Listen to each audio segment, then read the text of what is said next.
बिलेश्वर मंदिर हादसे में अब तक 11 लोगों की मौत हो चुकी है। हमारे साथ रहवासी मौजूद है जिन्होंने कुछ समय पहले शिकायत की थी। क्या शिकायत आपने किया था निगम में? शिकायत मेरी नहीं थी एक्चुअल में। जो रहवासी मंडल समिति स्नेहनगर विकास समिति है, इन्होंने अभी पिछले साल 2022 में कमिश्नर को डायरेक्ट शिकायत की थी मई के महीने में कि, और ये प्रकरण आज का नहीं है, 1980 से प्रकरण चल रहा है। 1993 में भी इसकी शिकायत हुई और आज से 15-16 साल पहले इसमें यहाँ पे मारा कुटी हुई थी कुछ लोगों की। मतलब जब ये कॉलोनी के लोग इनके पास विरोध दर्ज करने गए थे कि ये स्लेब क्यों डाल रहे हो, पूर्व पार्षद थे सेवाराम गलानी, तो उस वक्त उनका सिर फोड़ दिया गया था और जूनी इंदौर थाने में बाकायदा FIR है उसकी।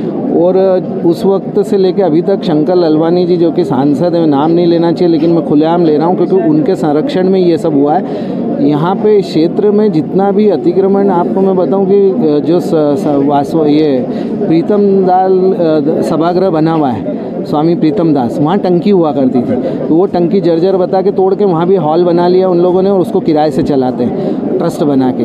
फिर यहाँ पे वो टंकी लिया, जबकि इस पूरे क्षेत्र में IDA की ऑलरेडी 3-4 ज़मीनें खाली पड़ी थी जिन पे बना सकते थे।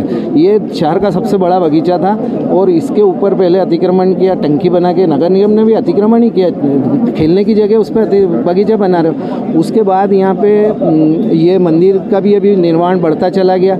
कई बार शिकायतें की रहवासियों ने, बाकायदा नगर निगम ने भी एक लेटर इनको जारी किया जिसका उन्होंने जवाब दिया, बावड़ी पे से हटाने नोटिस भी जारी कर दिया गया है। प्रतिभा पाल से मेरी बात हुई, उन्होंने कहा कि नोटिस जारी कर दिया। नोटिस जारी करके प्रतिभा जी ने कार्रवाई नहीं करी। वो निकली थी 5-7 बगीचों में उनने अतिक्रमण हटवाया और जब इस बगीचे की बात आई तो नोटिस दे के और उनने अपने कर्तव्य से पल्ला झाड़ लिया।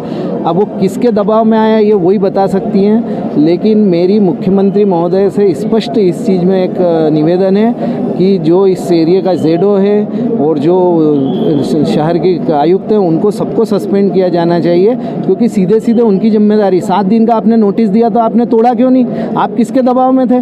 ये बगीचे की 150-200 फुट की वॉल क्यों छोड़ दी आपने? किसके आदेश से छोड़ी? ठेकेदार का भुगतान कैसे हुआ? किस अधिकारी के साइन से हुआ? केंद्र सरकार से जो 2.5-3 करोड़ रुपए आए उससे इस बगीचे का विकास हुआ। अमृत योजना के तहत 10 बगीचों के लिए पैसा आया था, उसमें ये बगीचा भी शामिल था। तो ये जो पूरा इलाके पे 20 करोड़ की ज़मीन पे अतिक्रमण किया गया, ये किसके आदेश से हुआ? और इसमें उस वक्त के पार्षद भी शामिल थे। अभी के पार्षद का यहीं पे कार्यालय, आप देखो यहाँ पे दिखाओ इसको, कार्यालय पार्षद का कार्यालय है यहाँ पे। तो क्या उनको नहीं समझता? 1 इंच कोई अवैध अतिक्रमण नागरिक करता है तो तोड़ने पहुँच जाते हैं बुलडोजर लेके। यहाँ पे इतना बड़ा मंदिर खड़ा कर लिया, इतना सब कर लिया, बावड़ी दबा दी। और बावड़ी भी कैसे दबाई? उस पर सरियों पर टाइल्स लगा के उस पर बावड़ी बने, कोई कंक्रीट की वो थोड़ी। आप देखो सिरे सरिये निकले हुए। बावड़ी का इतिहास क्या है? कितना साल पुराना? 80-100 साल पुरानी बावड़ी हो तो इतिहास किसको पता हो? तो पुरानी हो तो दर्ज है नगर निगम में बावड़ी बाकायदा।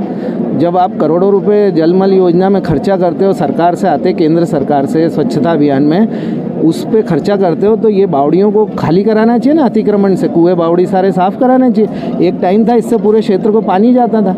आज क्या हालत है? उसमें से गाद निकल रही, गंदगी निकल रही, मीथेन गैस निकल रही। आधे तो बेचारे 2-5-10 लोग तो उस मीथेन गैस से ही वो हुए होंगे। घटना के समय आप मौजूद थे, क्या देखा? घटना के समय हम नहीं मौजूद थे, लेकिन जो प्रत्यक्षदर्शी थे, क्योंकि 50-60 लोगों में सिर्फ 3 लोग बाहर बचे थे, बाकी सब समा गए थे। तो जो 3 महिलाएं बची थी और जो तुरंत ऊपर से निकले, उनने सारा बताया कि भाई यहाँ हवन चल रहा था, नारियल लेके बैठे थे सारे लोग, और जैसे ही एक साथ खड़े हुए वैसे के वैसे सब अंदर चले गए। और अभी भी 22 लोग लापता हैं इस क्षेत्र के।